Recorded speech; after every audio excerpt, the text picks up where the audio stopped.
Welcome back to the show. Check out these headlines. DARPA, Department of Defense, and the XRP Ledger. Oh, yeah. And a plus $4 trillion crypto market. Somebody roll that beautiful intro.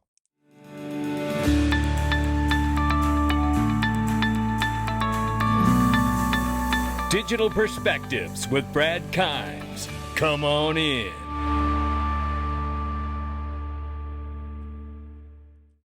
Welcome back to the show. You can follow us on X, YouTube, and DigPerspectives.com for exclusive content. Right now, $4.05 trillion market cap for crypto. The market is off 0.1%, but we're above $4 trillion, and it feels good to see it. Bitcoin 113,800 plus, Ethereum 4,400 plus, XRP number 3 spot 299. We're off 0.6 on the 24. We're up 5.2 on the 7-day. Range of price between 297 and 303. We'll keep an eye on it. I want to show you this really quickly here. Put the power of Caleb Brown right in your hands 24/7 with their new app, XRPWealth589.com. Go sign up for your new account today and then take advantage of the new app that they have. But you got to go sign up at XRPWealth589.com first, and you are going to love it. There's no question about it. Listen, multiple layers of security, institutional grade custody. You only pay a flat fee when you buy or sell something. That's it. It's unbelievable the level of personal touch service that you get on this platform. And I tell you, when it comes to security first, this is one of the places I put my assets. And when it comes to peace of mind, I'm getting a bunch of it, and you will too. Don't wait for something bad to happen in your life. Get yourself and your assets somewhere like Caleb and Brown so you can start getting the best night's sleep since you've had since you've been in crypto. XRPWealth589.com. You'll love it. The SEC delayed their decision on Franklin Templeton's XRP ETF until November 14. Well, be prepared for another possible mass XRP spot ETF delays until November. Remember, Congress has told us that they are looking to pass the legislation for the Clarity Act in the Senate by November, Thanksgiving, and possibly the end of the year, depending how long it takes to get done. But they seem to be pushing these ETFs back so they're closer to the window of when the legislation passes. That's what it feels like to me. Now, that doesn't mean that I'm right. Hopefully they will pass them in October and we'll see the market run, and then we'll see the Clarity Act pass in November, and boy, we could really be off to the races. So timing is everything, but it is something to note. So we'll see what comes of all of this. Now, with that being said, Rex Osprey crypto ETFs include Bitcoin, XRP, Doge, Bonk, and Trump products cleared by the SEC 75-day review window and are expected to begin trading tomorrow on Friday, says Bloomberg's Eric Balchunas. Then this, Chainalysis has announced the expansion of its compliance and risk management solutions to the XRP ledger. Now, this is super important, and you may not think so, but let me tell you, bringing automatic token support to one of the most widely used blockchain networks for payments and tokenization. Now, this is a big deal to me because you're having Chainalysis oversee the network for compliance and risk management solutions, not just XRP, but all the tokens on the network. And this is the kind of reliance, this is the kind of oversight that you want to see on a network that you want to move all of your money on, especially if you're banks. Look, this is the kind of standout news that I want to see for XRP Ledger and its ecosystem and everything that resides on the network, because that's what this is now. So bringing automatic token support to one of the most widely used blockchain networks. I love this because I have said we're using the internet to communicate with one another. But guess what else exists out here? The dark web, and I don't want a thing to do with it, and you don't either. Well, this looks a lot to me like the regular internet of value being blessed and watched over by Chainalysis. Everything else will be considered a dark web. And look, here you go. Chainalysis adds support for XRP Ledger tokens. I love this tweet right here from Tokenizer. Chainalysis adds support for XRPLedger tokens. SBI working to expand real USD to Japan. G20 nation. BBVA signs memorandum of understanding with Ripple Custody. Chipper in collaboration with Valar and Yellow Card to release real USD in Africa, $5 trillion market. Gemini launches rewards card with XRP cashback. Thunes adds real-time payments after Ripple partner. You know, from real USD continuing to expand in the US in use across the globe to big names like BBVA and Thunes coming on board. You could see it all. Chainalysis, Thunes, Gemini, Valar, BBVA, SBI. These are just some of the things that are happening here. This is what an internet of value looks like when it's being born right before our eyes. Don't believe it, it's still true. Representative French Hill says so too. I've been driven by this, not by Bitcoin or the white paper, but actually by writing applications on a blockchain to lower agency costs, increase accuracy, reduce fraud, make an analog system even more effective, decentralize decision-making in a programmable aspect of it. I'm just eating up with up. I think that's the future. And so that's not, it's innovative. I wouldn't call it disruptive. It's like next step. You're going from VHS to streaming. He's got it. Look at that eyebrow raise. Representative French Hill knows all too well exactly what this technology is. He's been an advocate for years, and he's super bright. The Senate Democrats now, framework boost, hopes for market structure deal. Now, we know that it has been the left that pushed back on this legislation broadly. Dems' market structure principles has sparked optimism among Republicans in the Senate because the industry leaders that bipartisan crypto market structure reform could have a path through the Senate. Remember, you got two different committees that are going to push this thing to a floor vote not too long from now. So this is going to be very interesting to watch this unfold. Cody Carbone highlights from the Digital Chamber, shout out to Cody, both sides are at the table motivated to write rules. The hardest part in passing legislation, bipartisan market structure legislation, is the most critical step towards industry success in the United States. Absolutely. Eleanor Terrett highlights at a fireside chat during CoinDesk Policy Regulation Summit, which I'll play you a couple clips of. Senator Lummis said the Democrats' market structure principles help show Republicans just how few differences there really are between the two sides. That's exactly what we want to hear. But don't write off the idea that someone's going to FUD in the Senate that the Clarity Act has too many problems and I'm not down with it. Somebody's going to do it. And then when they do it, it'll be just like the Genius Act. They were like, oh, you know, we thought we could get this done, but probably not going to happen till like 27 at the earliest. And then they put it through. I'm telling you, they're not doing it for us. They're doing it because they understand the trouble the US dollar is in. And guess what? The people in Congress don't get to have a different way of life if the dollar crashes than we do, right? They're in the same boat. So they're going to be passing this legislation no matter what kind of FUD you may be hearing. That's how I got it at my house. Let's listen to Senator Lummis here. But get your perspective on where we are at in the process and what a timeline may look like. We're all focused on September 30th, but wanted to get your views on that. Yes, I am still focused on September 30th, as is Chairman Tim Scott of the Banking Committee, to mark up the securities side of market structure.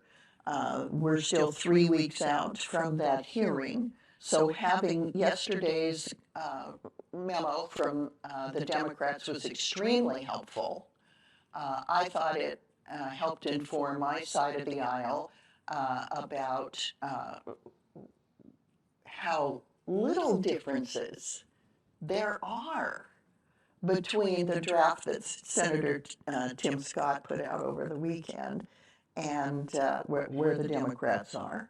But it gave some sideboards to the discussion, which 3 weeks out is what we need. What are the areas of disagreement? How are they confined? And so we can spend our time addressing those and bringing ourselves closer together.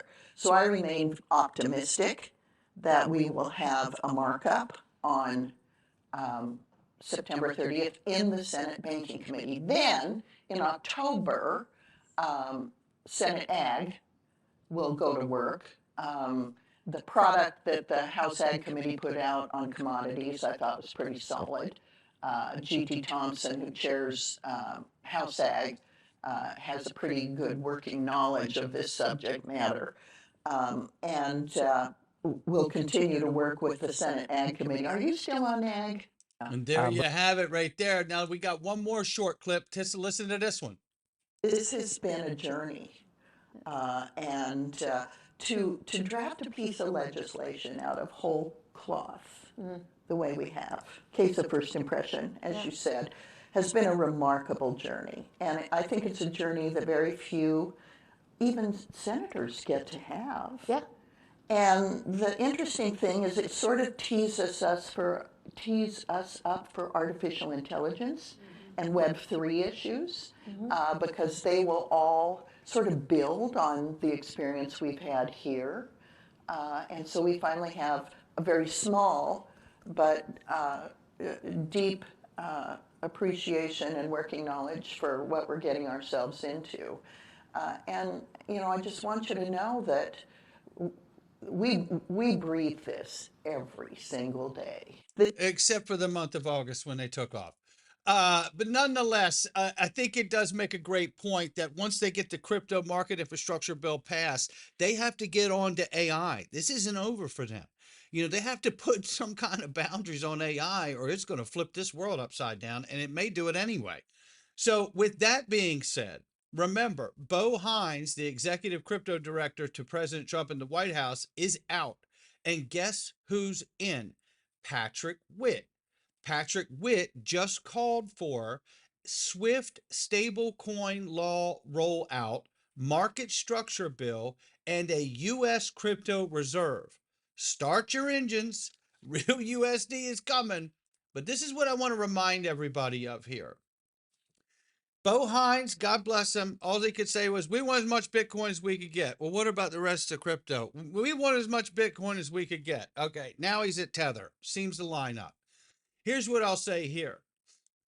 Patrick Witt, he later turned to government and served in the Department of Defense, where he performed the duties of Deputy Undersecretary of Defense for Research and Engineering and Deputy Chief Technology Officer. In this capacity, he assisted in managing the research, development, and prototyping activities across the Department of Defense. You're hearing this, right? This is the new crypto executive director to President Trump in the White House, right? Including oversight of agencies such as the Defense Advanced Research Projects Agency, which is otherwise known as DARPA. Yeah. The Missile Defense Agency and the Defense Innovation Unit. His social media profile also lists roles as executive director of the President's Council of Advisors for Digital Assets and the acting director of the Department of Defense Office of Strategic Capital. That's who Patrick Witt is.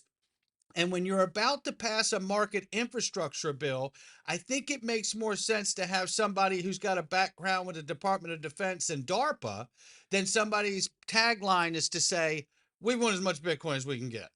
But what about the market infrastructure? We want as much Bitcoin as we can get. You know what I mean? I think that guy's going to do better at Tether. So at the end of the day, you can see how important this guy is and how deep his role has been before getting to become the executive director for digital assets here. And why is it important? Because of this, ladies and gentlemen. It has been a grassroots strategy from the bottom up for all of crypto. And it is the opposite of exactly how the internet was adopted. The internet of information that we're using right now was adopted by militaries and governments first. The passing of the Clarities Act, let me say market infrastructure bill, will be the first moment that's cleared the path for the governments and militaries and universities to come in and adopt this technology without any legal issues. Listen. Like the amount of money I borrowed. Like all of these other use cases need great payments. And so we just sort of laser focused in on payments. And I think the other thing that we did different from the very earliest days was everybody else, including us in the beginning, had this ground up strategy. Like if you don't have a strategy, your strategy is get everybody to use the thing that I think is great. And I think a lot of companies are still pursuing that. But I think there's also a sort of top down strategy. And that's kind of what the internet did. Like the internet got governments to adopt it. They got universities, they got sort of big players. And so we decided, what are the biggest players? They're banks. And we went after banks. And there you have it. And they've got over 300 financial institutions, including banks, working with them that we are aware of, right? No doubt about it. And that's the moment that we're in right now. We are about to see the top-down adoption take place for the first time in the digital asset space, especially here domestically in the United States. And being the largest economy and superpower of the world, we're about to set the tone for where the world is going. And it's a new monetary system. It is a new system all the way around. A grand economic reordering is what the current U.S. Treasury Secretary calls it, right? And that's the moment we're in. And we are just weeks away, maybe 12 weeks away here, right? Think of it for a moment. And then we have the super apps that have been announced by the SEC. You know, X Money, just like WeChat. You think Google's not going to release a crypto wallet? Facebook's not going to have a crypto wallet? Well, of course they are. And it is going to change the way society interacts with money and value for the rest of our lives. Which is why you got to have a guy like Patrick Witt be an interface between the government and the private sector to make sure they get this right. That's why you got to have a guy like Patrick Witt, who is a part of DARPA and the Department of Defense, to ensure that this market infrastructure is done correctly. You can't just have someone in the role going, we want as much Bitcoin as we can get. You know what I mean? Which I understand that concept too, by the way. They want to use it to help pay off the debt. They want to issue bonds on top of it, just like they will XRP and other assets. Totally understand it. But you got to have somebody that has the mind to understand the market infrastructure side, because that has to be done properly. And I think it's about to, starting with the Clarity Act. And here we see this, just looking at the numbers, XRP is breaking the initial weekly resistance, says Dark Defender here. As you can see where we've been hovering, right here, he's got us. Now, if we continue to make that kind of break, we might play around in this area and hit this point, or maybe we just go ahead and go. But the reality is, with all the news in front of us, does anyone think, with the announcement from the SEC, that the New York Stock Exchange, the CME Group, NASDAQ are allowed to list tokenized assets in crypto? Super apps. All of this is being announced, all of this pathway being cleared, and you think we're not getting the infrastructure bill? We're just not going to we'll agree to disagree, because I think it's going down no matter what. Not financial advice from me or anyone else. Now, today we're going into the Freedom Zone, and I'm going to cover some things that happened with Charlie Kirk yesterday and his passing. And I want to share some information that's come out here that's pretty incredibly critical, I believe, to resolving who did it, why they did it. And we're going to get into it right now. I hope you will join us. God bless him and his family. And I would just say this before going in there today, regardless of your political viewpoints, no matter who you are, whether I agree with you or I don't agree with you, your voice matters. And you should be allowed to express your public opinions in the public forum or the public square in our country. It is a foundational right, a God-given right to our foundation of our society, that you be able to do this without the threat of violence. I hope you will join us inside. Click the link underneath the video. We're going in right now. Come on in.